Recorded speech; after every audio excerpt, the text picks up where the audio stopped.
2025 was the most healing, liberating, transformative year I've ever had in my life. And I wanted to come on the podcast and talk about it because I wanted to share the things that I did that really transforms my life walking into 2026.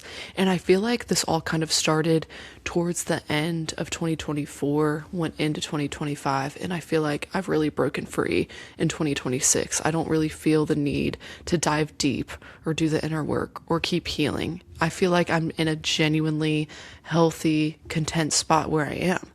But I feel like it also took a lot of work, a lot of sobriety. I did a lot of things that led me to where I am now. And I know a lot of people want to be on a healing journey or ask themselves, what do I do? How do I do it?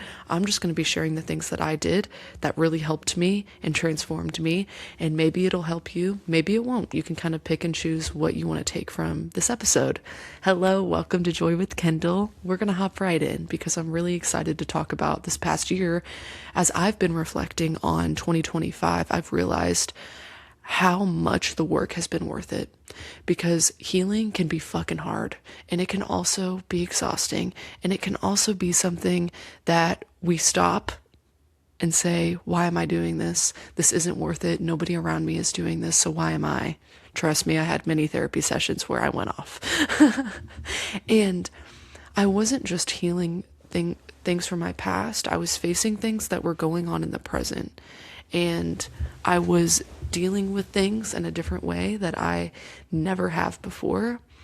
And I have been radically honest with myself. So I'm going to be also sharing a lot of things that are vulnerable and deep for me as well, that I don't tend to mention on here. So to start off, it all kind of started at the end of 2024. And I had already been doing like shadow work and healing, but this was different. My therapist told me to read this book called Love Addiction by Pia Melody. I think that's how you say her name. And let's just say I read the first page or two and closed it and was left. I was like, she's funny if she thinks I'm reading this. And I won't go too much into like what love addiction is. That's an entirely different episode that I should make. But it's pretty much an addiction to validation, to love. It's kind of like limerence, but like times 100. So limerence is when you have obsessive thoughts about someone that it like interrupts your everyday life. Well, I've like always had that ever since I was a kid, where I've just always romanticized someone saving me, and in a form of a romantic relationship. And when I get into a relationship, I lose all independence. I'm very independent when I'm single, get into a relationship, lose all independence. Anyways, this book was pretty much just a mirror to the ways that I escape, the ways that I'm not saving myself or showing up for myself, and ways that I unrealistically expected other people to show up for me. It was just a mirror for a lot of things. Again, there's a lot of layers to this, and it comes from many things, but it comes from a lot of unhealed wounds within myself.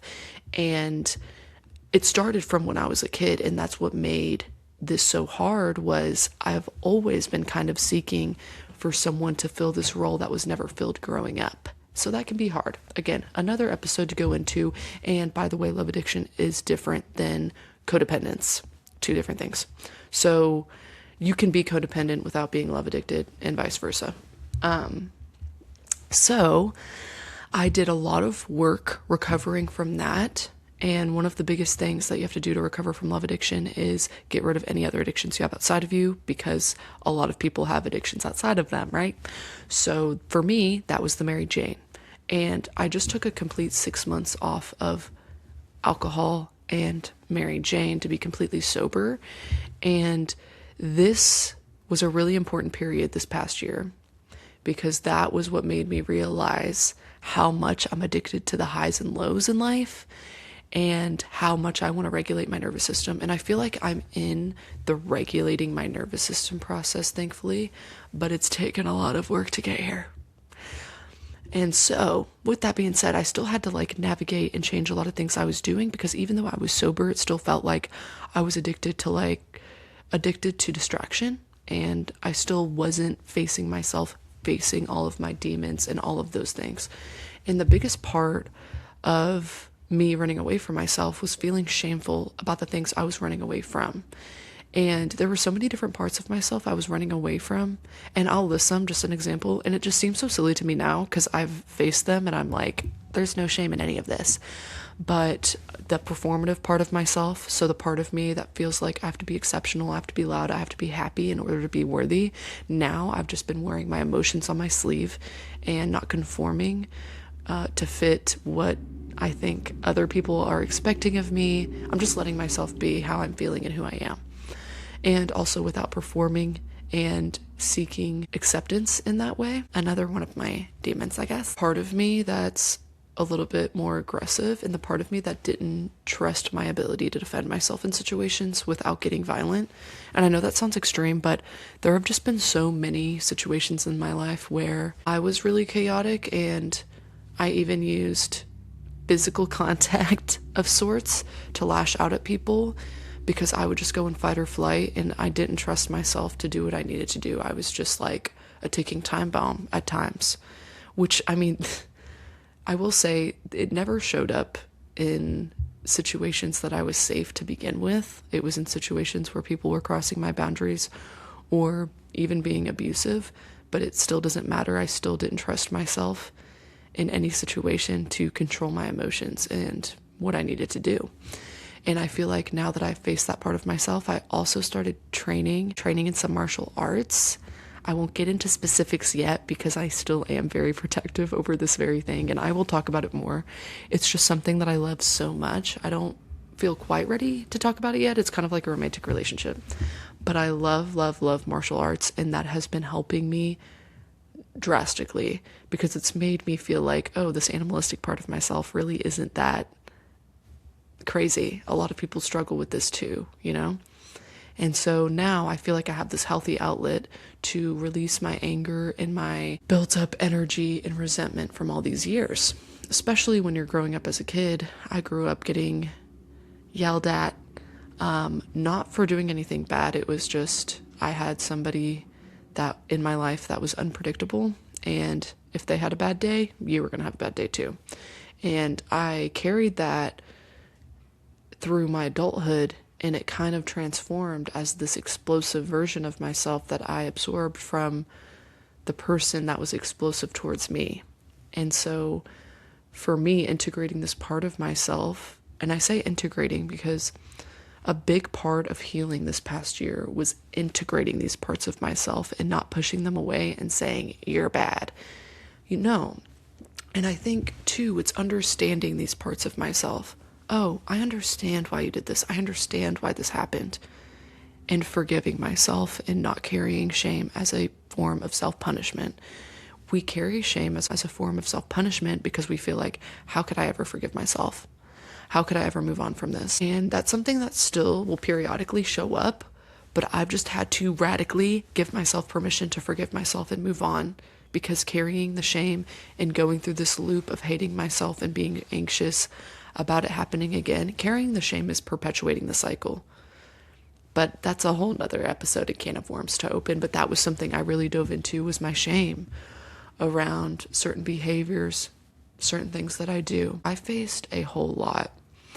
And for everybody, it's going to be a little bit different. And for me, I feel like this year was integrating my shadow side and using my light to illuminate it and love it. And I think what's kept me stuck for so long is trying to run away from those parts of myself. I think I mentioned this before. I used to have so many bad dreams about running away from like a scary figure. And I don't have those dreams anymore. And I genuinely think that it was symbolizing things I was running away from myself. And that was something else that I really had to face, was my victimhood and how much I've held on to that and carried that around, and how that shows up in so many areas of my life. And that's still something I'm unraveling, as everything is. It's a layered thing. But my victimhood held me hostage for so long. And a part of me even felt shame for the victimhood I was carrying and how that showed up growing up, because it showed up through attention seeking and using my emotions as means to get attention, and not in a bad way, but in a way where I genuinely just wanted someone to love me and see me and hold me and embrace me, because I didn't get that when I was younger. And that's normal and it's okay. And it's funny because when I hear people say, oh, she's a pick-me girl, in my head, I just immediately think of a little girl that didn't get attention or the validation she needed growing up. And when people become quote unquote pick-me's, I genuinely feel like it's just people that aren't able to, one, give that love and attention to themselves, or didn't get it when they were younger. And I mean, it can be a variety of things, but I don't judge people that are pick-me girls or boys. I just think in my head, I hope they're able to give themselves the attention and love that they need. And I feel like that showed up for me too, where times where I talk over people, because I used to do that a lot too, where I would talk over people and I wouldn't be the best listener because I just wanted to be seen and I wanted people to know that I was in the room. And I had to accept that part of myself too. I could go on and on for like all the parts of myself that I embraced, but there were a lot of behaviors and patterns that I had to face and embrace. And how I embrace these parts of myself is gonna seem really woo-woo, but it worked for me and it might work for you. If not, that's okay. I would drop in and meditate, close my eyes, and I would visualize whatever part of myself I needed to face. Or I would just say, what am I running away from? And I would sit and allow whatever needed to come up. And that would come in form of images. It sounds crazy when I say it out loud, but sometimes it would show up as a younger me pushing me and being mad at me and saying, you never showed up for me when I was younger. I'm mad at you. And in the meditation, I would just allow that little me to do whatever she needed to do.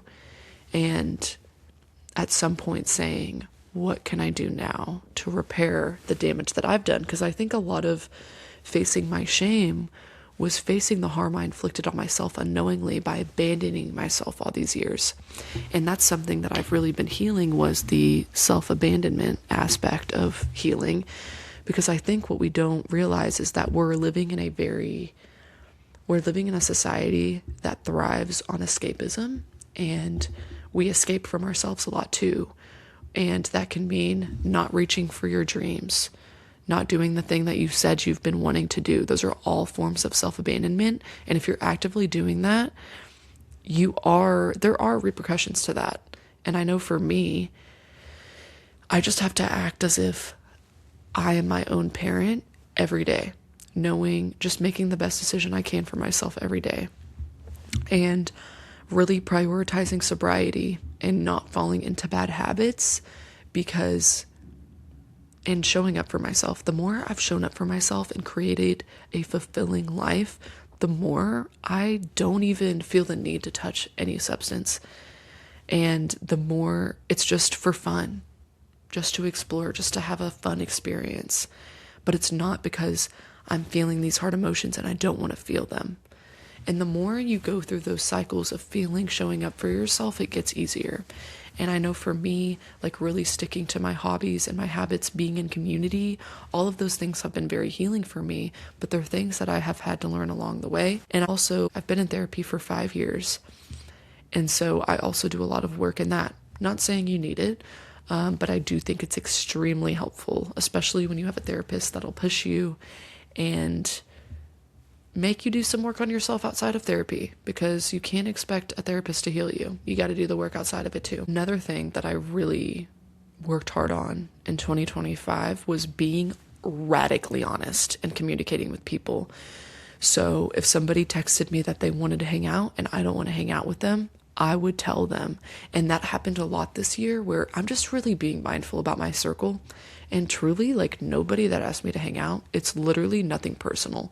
Sometimes it's just as much as my intuition telling me that it's not an aligned friendship. Doesn't mean that they're a bad person. It just means we're not aligned, or it wouldn't be a long lasting, whatever. So being honest with people and not just ghosting them and not replying to their message asking them to hang out, because that doesn't go in my integrity. So being honest with people, hey, thank you for asking.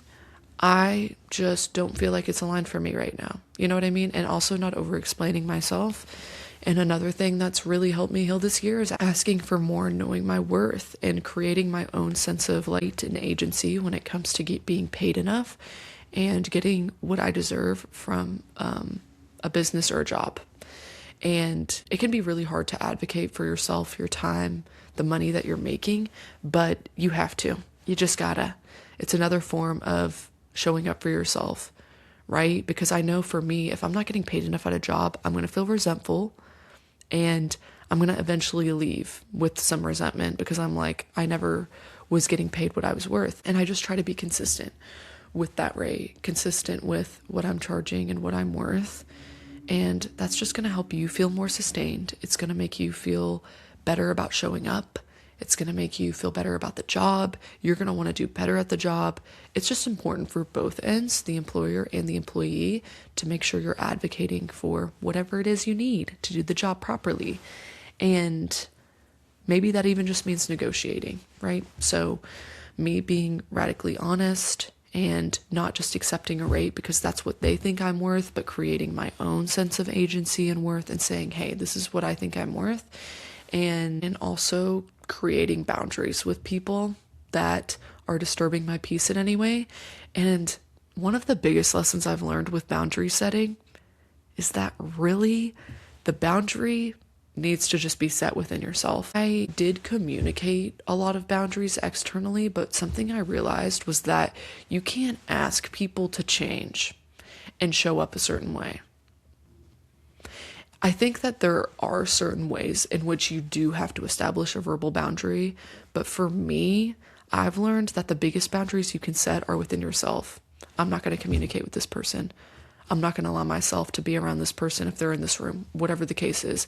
Setting your own boundaries for yourself is the healthiest way to set boundaries and know that they're going to be carried out. Because it's really hard to set boundaries with someone that isn't going to carry out what you're asking, especially if they're not even capable of doing so. Especially if they're a narcissist or have narcissistic tendencies. They might say that they're going to help you with the boundary, but then it might just harbor more resentment because they're not actually to carry out whatever you're asking. So I've learned a lot through boundary setting and letting go of the people pleasing. In this past year, I've really been letting go of people pleasing because I can tell immediately when it's coming up. I can identify that voice in me that's gaslighting myself and saying like, oh no, like, that I should bend over backwards for someone, or I shouldn't ask this because what if they get mad at me? And just identifying these outdated thoughts that aren't true and rerouting those thoughts and creating new thoughts. And it sounds so cheesy, but genuinely, like, to stop people pleasing, you're gonna have to do things that are hard, say no, stop over explaining, all these different things. I easily tell people what I need to tell them now. And I also have been, this is a newly integrated thing, but knowing my values and integrity enough to be honest with other people and not feeding into their narrative if it's not something I agree with. And in the past, this was a part of people pleasing. I didn't realize how to choke on me, but I just would immediately agree with them and I wouldn't think about my own thoughts, self-abandonment again. And so now, and to be fair, the people-pleasing thing is something I've been working on for years, but it feels like I have been hammering it down this year because, asking for more money if I'm not getting paid enough, advocating for my worth, getting rejected in the midst of all of this, even telling people I don't want to hang out with them is so hard for me because I am thinking about their feelings. But this is the thing, I'm overly empathetic. I think about people's feelings too much and then I don't think about my own. If I were to ignore my feelings and hang out with someone that I don't want to hang out with, how would that make the other person feel if they knew that? It probably would not make them feel good. And I know for me, I would much rather someone just be honest with me than ghost me or hang out with me if they don't want to. And of course, I've received rejection through all the things that we're talking about. And thankfully, not in any vast ways. I think it's more so, it's hard to get rejected and it's hard to feel like, oh, someone doesn't want to hang out with me, or oh, somebody is raising their rate when I was really comfortable paying them the bare minimum or whatever. But over time, it really has created such strength within myself to do anything, to say anything, to be anyone. And Throughout this year too, I had big identity shifts. I was like teaching yoga and practicing yoga was such a big part of my life for like 2 or 3 years. And I held on to that identity. And I didn't even realize that I was supposed to move on from it and move into this different phase of life with different things and different hobbies. And it literally makes me emotional thinking about it because it wasn't something that I saw coming. And I think I was just so attached to that identity, the people, the places, the things that it helped me heal and brought me, that it really made it hard to move on. But once I took a break from it, I kind of saw clearly, okay, this brought me some immense healing, but now I'm meant to move on to some different things, and that's okay. And I still practice yoga every now and then, but it's not something I feel as passionate about as I did, and I don't feel as curious as I did. But I felt like yoga was meant to help heal a lot of things in my life. It was also meant to help me step into some leadership qualities, and that was really hard. And then I moved on to other things and different things. And with that, I had to grieve parts of myself. I just had to grieve a lot this year in every area of life: old identities, old friendships, old ways of living, old ways of seeing people, because I wasn't seeing people completely clearly. And it's just been extremely humbling, to say the least. And a lot of this is done with just sitting with myself, writing about things, processing things through just sitting with it without distractions, and meditating. Those are honestly the main ways that I really have healed, and also through martial arts, and being in communities that support me and make me want to be more of myself and make me feel accepted and loved. It's just bittersweet to think about all of it. But I would say the three main things that helped me heal this year was community, embracing all parts of myself, and meditation. The meditation for me, I felt like were just quick ways for me to like symbolically face things in myself and embrace it. And that's not going to be for everyone. Visualization isn't for everyone, but that's something that helped me significantly. And also just allowing your emotions to show up as they are. Journaling, letting everything out, not filtering yourself. We filter ourselves so much, and I do filter myself in terms of how I react and respond because of the part of me that used to be explosive and really toxic. Not me anymore, because I want to feel peaceful. And I do feel way peaceful, like allowing myself to process things and then respond, or not even respond if I realize, actually, this isn't going to be worth my time or energy or whatever the case is. But even just in therapy, just letting it all out how I feel, letting exactly how I feel out and not filtering it. And I think it's important to have those safe spaces where you are able to communicate your feelings without a filter, even if it's really messed up. Because if we keep pushing that part of ourselves down that needs to say what they want to say, I'm not saying do that to their face, because honestly, probably going to be regretful. But it is something that's good to do in your car if you have a safe friend or a therapist, because that's been really helping me, is just having people to process things with. Because most of the time when I react like rashly to something, I eventually am like, okay, I feel better now, or like I'm not as mad, or okay, maybe I was saying that irrationally. So yeah, being there for myself, facing my demons, not abandoning myself. And just like, I want you to realize too, this took time, and it wasn't just this year and a half, right, where I healed all these things. I had kind of already started, pickpocketing, the people pleasing, and all of those things, but it just felt like this year I had a lot more realizations and went really, really deep with people pleasing and all the other things that are going on in my life. So yeah, that was my year, and that's how I feel like I really transformed. And it feels like in 2026 I've really been creating balance. I've trusted myself and my ability to just partake in a couple drinks and not use it to escape, but just drink to have some fun And same with the Mary Jane. I actually trust myself with both now. I'm not going to fall into the habit of using the Mary Jane every single day or drinking every weekend or anything like that. So, yeah, I am just genuinely really happy with where I am. And I can see where my unhappiness was from this past year or so. So, with all of that, I just ask you to reflect on, what is it that you're running away from within yourself? How are you self-abandoning? How could you show up for yourself more? And yeah, I didn't go over all the things that I faced. That would be a long episode. If there are specific things you would like me to talk about that I have faced or worked through, let me know. Would love to talk about it. Or even if you'd like to share something that you have struggled with or faced, I would love to talk about it on here if it's something I've been through as well. Yeah, bittersweet episode, just talking about this past year and a half.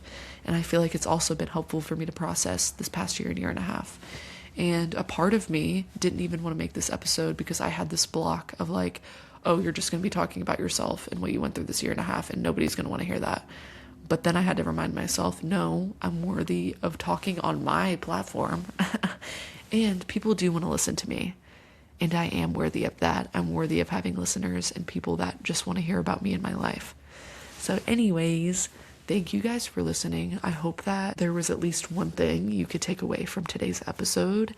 And I'll see you on the next one.